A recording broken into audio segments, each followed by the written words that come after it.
So hello and welcome guys, स्वागत है आप सभी लोगों का लीगलपीडिया की ब्रांड न्यू वीडियो में। तो आज की इस वीडियो में हम डिस्कस करेंगे Indian copyright act 1957।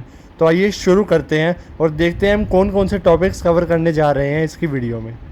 Topics to be covered: first, introduction to copyright law. Second, subject matter of copyright. Third, economic and moral rights. Fourth, authorship and ownership.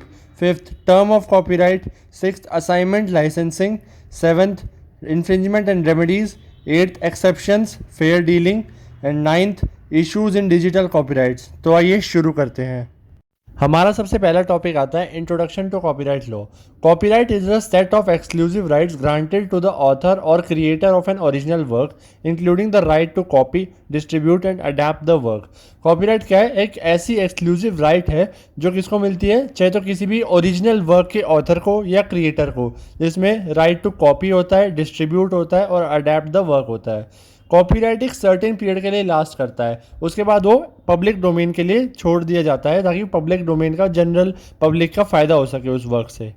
Copyright के under जो है आइडिया के expression की protection दी जाती है, ना कि एक आइडिया की। और जब तक आप आइडिया को एक्सप्रेस नहीं करेंगे तब तक आपको उस चीज़ की ना कॉपीराइट नहीं मिल पाएगी। कोई भी सिर्फ आइडिया अगर आप दिमाग में लेके घूम रहे हैं कि मैं ये कर दूंगा वो कर दूंगा, उसके ऊपर आपको कॉपीराइट नहीं मिलेगा। लेकिन जैसे ही आपने वो आइडिया एक्सप्रेस किया तो उसके ऊपर आपका एक कॉपीराइट बन जाता है। फॉर एग्जांपल, जैसे टेक्स्ट बुक्स लिखी होती है फिजिक्स के ऊपर, केमिस्ट्री के ऊपर, अलग अलग सब्जेक्ट्स के ऊपर, तो वो जो आइडिया का एक एक्सप्रेशन है वो टेक्स्ट बुक, इसलिए उसके ऊपर कॉपीराइट मिल जाता है। अब आपके मन में क्वेश्चन आ रहा होगा कि जो फिजिक्स है, केमिस्ट्री, इन सब के टॉपिक्स जो है हर एक ऑथर अलग अलग करके अपनी बुक पे लिख देता है। हर एक चीज़ सेम ही चीज़ एक तरीके से लिखी जाती है, टॉपिक तो वो सेम होता है, लेकिन फिर भी उसे कॉपीराइट कैसे मिल जाता है? तो उसे कॉपीराइट अपनी क्रिएटिविटी के ऊपर मिलता है, क्योंकि हर एक ऑथर जो है अपना हर एक टॉपिक जो है अपने अलग ढंग से प्रेजेंट करता है, अलग एक क्रिएटिविटी लगा कर उसमें प्रेजेंट करता है। हमेशा एक बात याद रखना है, कॉपीराइट जो है ओरिजिनल वर्क पे मिलता है। कभी भी अगर किसी दूसरे का हम कॉपी करके लिख देंगे अपनी बुक्स में, या ऑथर्स दूसरा कॉपी करके अपना आइडिया बना देंगे, तो उस पर कभी भी कॉपीराइट नहीं मिलेगा। कॉपीराइट हमेशा ओरिजिनल वर्क पे मिलता है। अब हमारा अगला टॉपिक आता है copyright law in India. India में जो कॉपीराइट लॉ है वो the copyright act of 1957, the copyright rules of 1958 and the international copyright order 1999 से गवर्न किया जाता है। कॉपीराइट जो प्रोटेक्शन है वो इंडिया में इन तीनों एक्ट्स को मिला के उनसे दी जाती है। कॉपीराइट एक्ट 1957 जो है जनवरी 1958 में इफेक्ट में आया था, जिसे बाद में अमेंड किया गया 1983, 84, 92, 94 और 1999 में। उससे पहले कॉपीराइट एक्ट 1957 से पहले जो है कॉपीराइट प्रोटेक्शन जो है कॉपीराइट एक्ट ऑफ 1914 से गवर्न की जाती थी, और जो क्या था, एक ब्रिटिश कॉपीराइट एक्ट 1911 का एक्सटेंशन था। कॉपीराइट एक्ट 1957 में 79 सेक्शंस दिए गए हैं जो 15 चैप्टर्स के अंदर डिवाइड करे गए हैं। कॉपीराइट रूल्स 1958 जो है उसमें 28 रूल्स और 9 चैप्टर्स एंड 2 शेड्यूल्स दिए गए हैं। हमारा अगला टॉपिक आता है meaning of copyright. According to section 14 of the act, copyright means the exclusive right subject to the provisions of this act to do or authorize the doing of any of the following acts in respect of a work or any substantial part thereof। Section 14 में बोला गया है कि copyright जो है वो exclusive right है जो इस एक्ट के प्रोविजन को सेटिस्फाई करे। अब कौन कौन सी चीज़ें कॉपीराइट में आती हैं देखते हैं। सबसे पहले, in case of a literary, dramatic और musical work not being a computer program. क्या है? लिटरेरी, ड्रामेटिक और म्यूजिकल वर्क में क्या क्या इंक्लूड होगा, और कंप्यूटर प्रोग्राम नहीं इंक्लूड कर रहे अभी हम इस वाली चीज़ में। इसमें सबसे पहला पॉइंट आता है to reproduce the work in any material form including the storing of it in any medium by electronic means. मतलब जो भी ये लिटरेरी, ड्रामेटिक और म्यूजिकल वर्क है, इसको किसी भी मटेरियल फॉर्म में आप बना सकते हो और उसको किसी भी मीडियम में स्टोर कर सकते हो, चाहे वो इलेक्ट्रॉनिक ही क्यों ना हो। To issue copies of the work to the public not being copies already in circulation. उस वर्क की आप कॉपीज़ पब्लिक में सर्कुलेट कर सकते हो, लेकिन वो ऑलरेडी पब्लिक में सर्कुलेट नहीं होनी चाहिए। To perform the work in public और communicate it to the public. आप पब्लिक में वो काम वर्क कर सकते हो, जैसे म्यूज़िक वीडियो बनाई तो म्यूज़िक आप जाके गा सकते हो पब्लिक में और पब्लिक को बता सकते हो अपने वर्क के बारे में। To make any cinematograph, film और sound recording in respect of the work. अपने काम के रिकॉर्डिंग, अपने काम के लिए मतलब आप बेसिकली एक फिल्म बना सकते हो, सिनेमैटिक फिल्म बना सकते हो, या फिर साउंड रिकॉर्डिंग कर सकते हो। To make any translation of the work, अपने वर्क को ट्रांसलेट कर सकते हो अलग अलग भाषाओं में। To make any adaptation of the work, कोई भी वर्क को आप अडेप्ट कर सकते हो। To do in relation to a translation or adaptation of the work, any of the acts specified in relation to the work in sub clausing 1 to 6. 1 to 6 में जो भी स्पेसिफाई करा है, जो भी अभी अभी हमने पढ़ा है, उसका ट्रांसलेशन भी कर सकते हो, अडॉप्ट भी कर सकते हो। हमारा बी पॉइंट आता है in the case of a computer program. अगर कंप्यूटर प्रोग्राम है तो हम क्या क्या कर सकते हैं। First, to do any of the act specified in clause A. जो क्लॉज ए में जितने भी हमने अभी पढ़े क्या क्या कर सकते हैं वो सब भी इसमें भी कर सकते हैं। सेकंड, टू सेल और गिव ऑन कमर्शियल रेंटल और ऑफर फॉर सेल और for commercial rental any copy of the computer program. उस कंप्यूटर प्रोग्राम को हम कमर्शियल रेंटल पे दे सकते हैं या फिर सेल के लिए बेच सकते हैं, हम बेसिकली उससे पैसा कमा सकते हैं। Provided that such commercial rental does not apply in respect of computer programs where the program itself is not the essential object of the rental. अगर कोई भी आपने प्रोग्राम जो है बेचना चाहा लेकिन वो प्रोग्राम ही उसका मेन ऑब्जेक्ट नहीं है उस कमर्शियल रेंटल का, तो आप नहीं कर सकते। पार्ट सी जो है वो बात करता है in the case of an artistic work. Artistic work में आप क्या क्या कर सकते हैं। First, to reproduce the work in any material form including depiction in 3 dimensions of a 2 dimensional work और in 2 dimension of a 3 dimensional work. कोई भी एक 2D वर्क को आप 3D में प्रेजेंट कर सकते हैं या 3D वर्क को आप 2D में प्रेजेंट कर सकते हैं। Second, to communicate the work to the public. आप पब्लिक में अपना काम के बारे में बता सकते हैं। Third, to issue copies of the work to the public not being copies already in circulation. आप अपनी कॉपीज इशू कर सकते हैं पब्लिक में, वो पहले से लेकिन मार्केट में नहीं होनी चाहिए। Fifth, to make any adaptation of the work. Work adopt कर सकते हैं। Sixth, to do in relation to an adaptation of the work any of the acts specified in relation to the work in sub clauses 1 to 4। 1 to 4 में जितने भी हमने act पढ़े उन act से रिलेटेड कोई भी हम एडेप्शन कर सकते हैं। अगला पॉइंट आता है D point, in case of cinematographic film. Cinematographic film के केस में हम क्या क्या कर सकते हैं। First, to make a copy of the film including a photograph of any image forming part thereof. कोई भी एक फिल्म की कॉपी बना सकते हैं या उसके अंदर कोई भी एक ऐसी इमेज है उसकी फोटोग्राफ हम क्लिक कर सकते हैं। सेकंड, टू सेल और गिव ऑन हायर और ऑफर फॉर सेल और hire any copy of the film regardless of whether such copy has been sold और given on hire on earlier occasions. इसमें हमें यह देखने की जरूरत नहीं है उससे पहले भी हमने कॉपी को बेच दिया गया या पहले भी हमने हायर कर रखा है उस कॉपी को। इसमें हम डायरेक्टली हायर भी कर सकते हैं और ऑफर फॉर सेल के लिए भी लगा सकते हैं। Third, to communicate the film to the general public. Public के लिए हम अपनी पब्लिक में जाकर बता सकते हैं हाँ भाई ये मैंने फिल्म बनाई है, ये मेरा वर्क है। E point, in the case of sound recording. Sound recording के केस में हम क्या क्या कर सकते हैं। First, to make any other sound recording embodying it. Second, to sell or give on hire or offer for sale on hire any copy of the sound recording regardless of whether such copy has been sold or given on hire on earlier occasions. Third, to communicate the sound recording to the public. Same to same cinematographic film जैसा case है sound recording का भी। Explanation, for the purpose of this section a copy which has been sold once shall be deemed to be a copy already in circulation। यानी जो भी copy एक बारी पहले बेची जा चुकी है उसी का मतलब ये है a copy already in circulation, यानी जो ऑलरेडी जनरल पब्लिक में सर्कुलेट हो चुकी है कॉपी। अगला हमारा टॉपिक आता है subject matter of copyright. Section 13 में जो है सब्जेक्ट मैटर बताया गया है कॉपीराइट में क्या क्या चीज़ें इंक्लूड होगी, वो भी इंडिया के अंदर। सबसे first, original literary dramatic musical and artistic works जो भी अभी हमने डिटेल में पढ़ा। Second, cinematographic films. Third, sound recordings. लेकिन अगर कोई भी ऐसा कॉपीराइट वर्क जो आउट ऑफ इंडिया का है, फॉरेन कॉपीराइट वर्क है, इंटरनेशनली रिकॉग्नाइज्ड है, वो सेक्शन 40 और सेक्शन 41 के हिसाब से गवर्न किया जाता है। उसके लिए हम देखते हैं सबसे पहला point, in the case of a published work. अगर कोई पब्लिश्ड वर्क है जो इंडिया में चाहे तो पब्लिश किया गया है पहले या फिर इंडिया के बाहर पब्लिश किया गया है, and the author is at the date of such publication or in a case where the author was dead at that date was at the time of his death a citizen of India। अगर चाहे तो वो अपने publication की date पे या फिर जब उसकी डेथ हुई उस डेट पे वो इंडिया के अंदर था, इंडिया का सिटीजन था, तो उसे इंडिया में रिकॉग्नाइज किया जाएगा।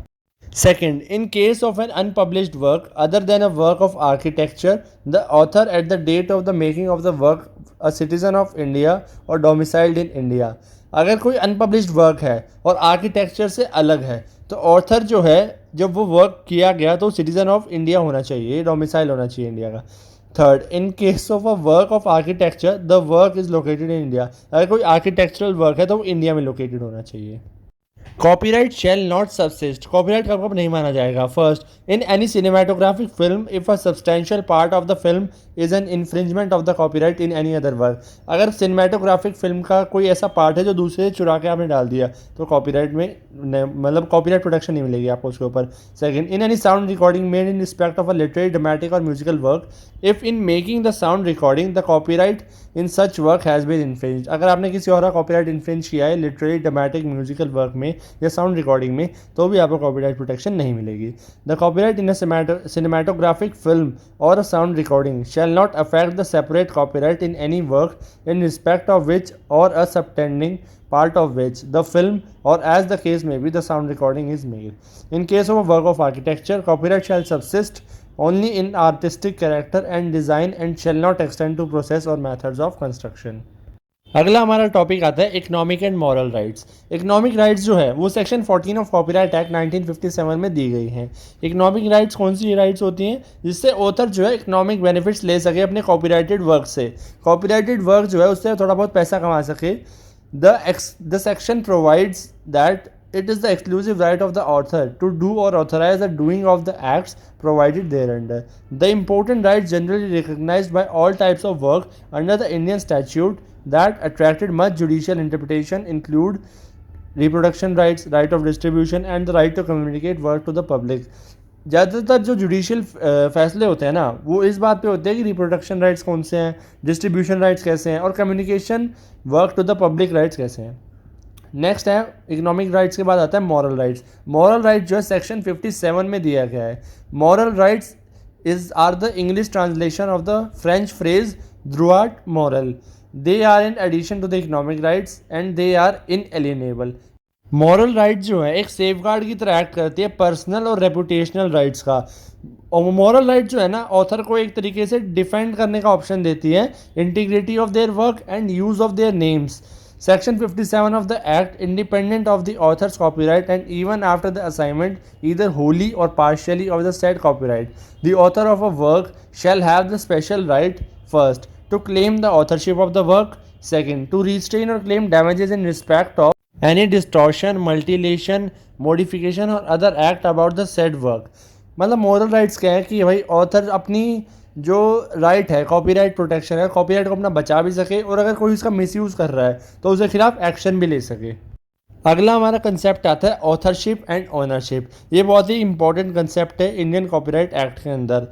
N author is an individual who writes, collects, composes and draws the work in issue although the whole idea of the work was suggested by some other person. Author वो person होता है जो अपने idea को express करता है by writing या फिर कोई ड्राइंग या कोई भी अपना ऐसा ओरिजिनल वर्क जो प्रेजेंट करता है वो ऑथर होता है। ऑथर का मेन कंसेप्ट ये होता है कि ऑथरशिप जो है कभी भी ट्रांसफ़र नहीं की जा सकती, क्योंकि जिसने बनाया है वो उसी ने बनाया, वो ट्रांसफ़र नहीं कर सकता कि भाई किसी और ने बना दी ये चीज़। The rationale behind the concept of an author is that the originator of a brilliant idea is not the copyright owner in the work unless he or she is the creator of the work. The nationality of an author is not the prime factor to determine the right of an author to a copyright under the Copyright Act 1957.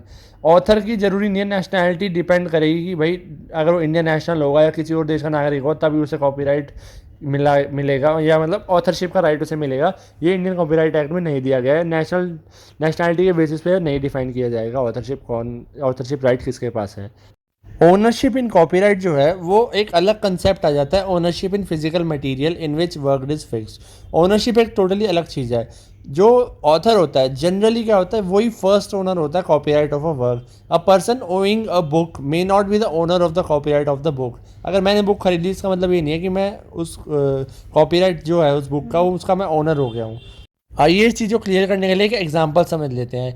For example अगर मैंने किसी की painting बनाई या photograph बनाई या कोई portrait बनाया किसी के कहने पर जिसके लिए बदले मुझे पैसे मिल रहे हैं, तो क्या है वो जो पर्सन है वो उस चीज़ का ओनर हो गया और मैं जो हूँ वो उस चीज़ का ऑथर हो गया, क्योंकि वो मेरी क्रिएटिविटी थी, मैंने शो करी तो मैं ऑथर हो गया, लेकिन उसने उसके बदले मुझे पैसे दे दिए तो वो उसका ऑनर हो गया। अगला हमारा टॉपिक आता है term of copyright. Indian copyright act 1957 के अंदर कॉपीराइट की टर्म क्या दी गई है, कितने टाइम तक हमें कॉपीराइट मिल सकता है किसी भी चीज़ का। अगर हम बात करें published literary, dramatic, musical and artistic work की, तो वो क्या होता है ऑथर की लाइफ टाइम के लिए वैलिड होता है, मतलब 60 years from the beginning of a calendar year plus authors life, इतने टर्म तक एक कॉपीराइट मिल सकता है किसी भी चीज़ का। अगला हमारा टॉपिक आता है assignment and licensing in copyright, जो सेक्शन 18 से 31 में दिया गया है। जो एक कॉपीराइट का ओनर होता है उसके पास राइट होती है अपनी कॉपीराइट को किसी को भी पर्सन को असाइन करने की।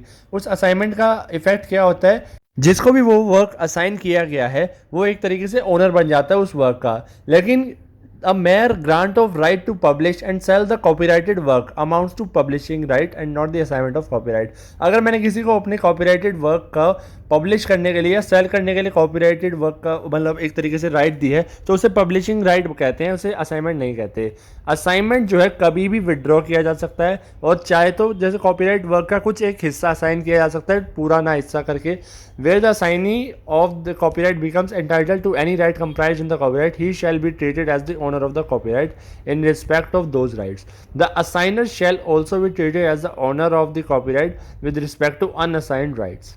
अब लाइसेंसिंग में क्या होता है, the owner of the copyright may grant a licence to do any of the act in respect of which he has exclusive right to do. वो क्या किसी को भी लाइसेंस प्रोवाइड कर सकता है अपना कॉपीराइटेड वर्क यूज़ करने के लिए, और वो जो लाइसेंस जिसको लाइसेंस मिला है वो पूरा मतलब एक तरीके से सारी एक्सक्लूसिव राइट्स जो होती है कॉपीराइट ओनर की वो सब मिल जाती हैं उसको। अब लाइसेंस दो तरीके होते हैं, वॉलंटरी लाइसेंस, कंपलसरी लाइसेंस।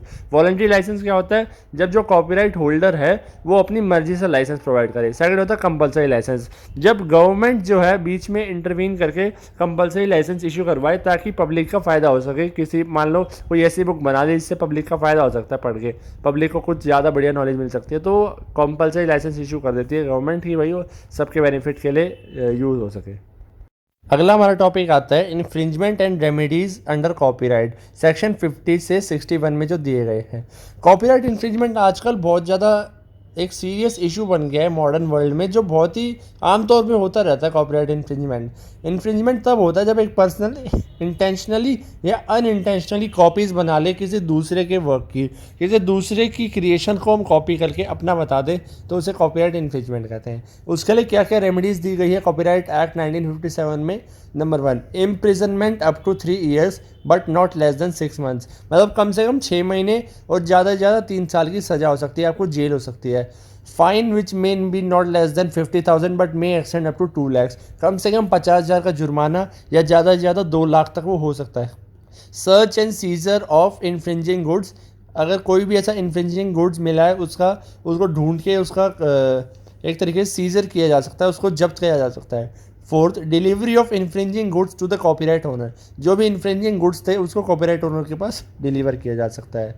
अगला हमारा टॉपिक आता है एक्सेप्शन टू कॉपीराइट इन्फ्रिंजमेंट, जो है फेयर डीलिंग, जो section 52 of Indian copyright act 1957 में दिया गया है। फेयर डीलिंग का मतलब होता है किसी भी कॉपीराइटेड एक्ट का यूज़ करना जो आम तौर पर उसे इन्फ्रिंजमेंट माना जाता, लेकिन इस डिफेंस के अंदर हमने उसे इस तरीके से यूज़ किया है। जैसे फॉर एग्जांपल कोई भी एक बुक थी फिजिक्स की, उसको स्टूडेंट्स को पढ़ाने के लिए टीचर ने यूज़ किया, आमतौर पे तो इन्फ्रिंजमेंट होता है कि भाई किसी दूसरे का वर्क आप अपना बता के पढ़ा रहे हो, लेकिन क्या है वो पब्लिक वेलफेयर के लिए, एजुकेशनल पर्पज़ के लिए है, तो उसे फेयर डीलिंग कहा जाता है। इसे सेक्शन 52 में दिया गया है। इसमें बर्डन ऑफ प्रूफ जो होता है कॉपीराइट ओनर के ऊपर होता है कि उसे कॉपीराइट ओनर को प्रूफ करना होता है कि हाँ भाई ये इन्फ्रिंजमेंट हुआ है। अगर आप कोई भी एक ऐसा काम कर रहे हो जो फेयर डीलिंग में आप बोल रहे हो, लेकिन उसके बदले आप उससे पैसा कमा रहे हो, कमर्शियल पर्पज़ के लिए यूज़ कर रहे हो, तो आप इस एक्सेप्शन का यूज़ नहीं कर सकते। फेयर डीलिंग का यूज़ तभी हो सकता है जब आप किसी की वेलफेयर के लिए कर रहे हो और उसमें कमर्शियल पर्पज़ ना हो। तो अगला और आज की इस वीडियो का लास्ट टॉपिक हमारा आता है इश्यूज इन डिजिटल कॉपीराइट। आजकल इंटरनेट का ज़माना है और इंटरनेट पे इतनी ज़्यादा वास्ट डिग्री पे जो है इन्फॉर्मेशन अवेलेबल है कि कभी कभी पता ही नहीं लग पाता कि ये किसी चीज़ की कॉपी कर रखी है कि नहीं कर रखी है। ज़्यादातर कंटेंट सेम ही मिलता है। कॉपीराइटेड वर्क जो इंटरनेट में उसमें क्या क्या इंक्लूड होता है, news, stories, images, graphics, e books, screen play, videos etcetera etcetera, बहुत सारी चीज़ें इंक्लूड होती है। लेकिन एक कॉमन मिथ बन गया है लोगों के अंदर कि भाई इंटरनेट पे जो भी कुछ अवेलेबल है सब कुछ आप फ्रीली कॉपी कर सकते हो। ऐसा बिल्कुल भी नहीं है। अगर आप किसी भी वेबसाइट से कोई भी वर्क कॉपी करते हो तो वो कॉपीराइट के इन्फ्रिंजमेंट में गिना जाएगा। वो कब इन्फॉर्मेशन जो है, वो इन्फॉर्मेशन कब कॉपीराइट के अंदर नहीं आती, जब वो इन्फॉर्मेशन गवर्नमेंट के द्वारा प्रोवाइड करी गई हो, या फिर जो कॉपीराइट का टर्म है वो उसका एक्सपायर हो गया हो, या जो होल्डर ऑफ द कॉपीराइट है उसने वो अपनी राइट सरेंडर कर दी हो। तो गाइज आज की इस वीडियो में इतना ही। अगर आपको वीडियो अच्छी लगी हो तो वीडियो को लाइक कर देना, और चैनल पे न्यू हो तो चैनल को सब्सक्राइब कर देना। आज की इस वीडियो में इतना ही, मिलते हैं जल्दी अगली वीडियो में। Thank you for watching, good bye.